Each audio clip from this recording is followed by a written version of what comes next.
भारत के संविधान का संशोधन करने वाले विधेयक को पुनर्स्थापित करने की अनुमति दी जाए।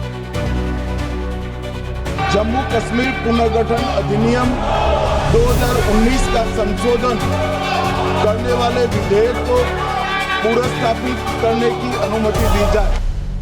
20 अगस्त को लोकसभा में 4 बड़े बिल्स इंट्रोड्यूस किए गए, जिन्होंने एक तरफ पॉलिटिकल कॉरिडोर्स में गर्मा गर्मी बढ़ा दी तो दूसरी तरफ आम जनता की क्यूरियोसिटी भी। कुछ बिल्स यूथ के लिए सेफ्टी शील्ड बन सकते हैं और कुछ लीडर्स के लिए नाइटमेयर। चलिए एक एक करके समझते हैं कि आखिर क्या है ये बिल। सबसे पहले बात करते हैं ऑनलाइन गेमिंग बिल की। कैबिनेट से अप्रूवल मिलते ही यूनियन मिनिस्टर अश्विनी वैष्णव ने इस बिल को लोकसभा में इंट्रोड्यूस किया। इस बिल के तहत सभी पैसे वाली गेमिंग एप्स, चाहे वो स्किल बेस्ड हो या चांस बेस्ड, जैसे फैंटेसी स्पोर्ट्स, रमी और पोकर, उन्हें पूरी तरह से बैन कर दिया जाएगा। गवर्नमेंट का कहना है कि ऐसे एप्स यूथ को गुमराह करते हैं, उनमें एडिक्शन पैदा करते हैं और कभी कभी तो फाइनेंशियल डिस्ट्रेस और सुसाइड तक का कारण बन जाते हैं। लेकिन सिर्फ बैन लगाने की बात नहीं है, बिल के अंदर ये भी कहा गया है कि अगर कोई ऐसे एप्स ऑपरेट करता है तो उसे 3 साल की जेल या 1 करोड़ रुपए तक का जुर्माना हो सकता है। अगर कोई ऐसे एप्स को प्रमोट या एडवर्टाइज करता है तो उसे भी 2 साल तक की जेल या 50 लाख रुपए का फाइन पड़ सकता है। और जैसे कोई फाइनेंशियल इंस्टीट्यूशन जैसे बैंक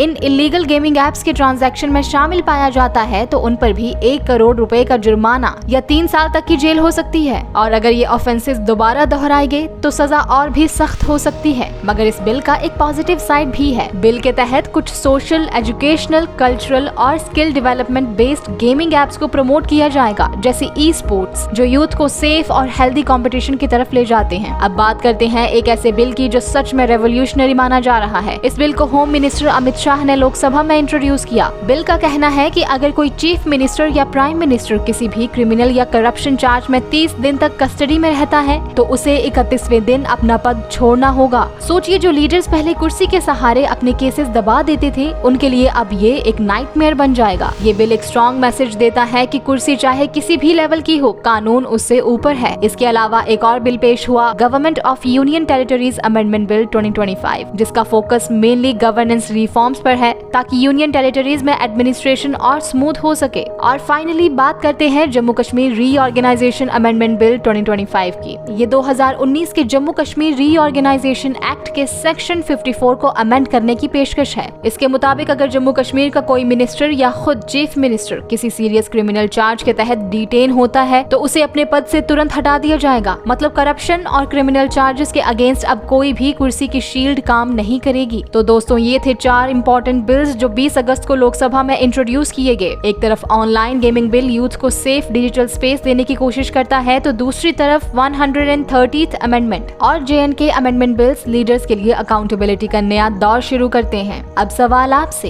क्या आपको लगता है कि गेमिंग बिल सच में यूथ को बचाएगा या फ्रीडम ऑफ चॉइस को रोकेगा? और क्या 130th अमेंडमेंट बिल करप्शन को कंट्रोल कर पाएगा? अपनी ओपिनियन कमेंट्स में जरूर शेयर कीजिए और ऐसे ही इंफॉर्मेटिव कंटेंट के लिए जुड़े रहिए AP अनकवर्ड के साथ।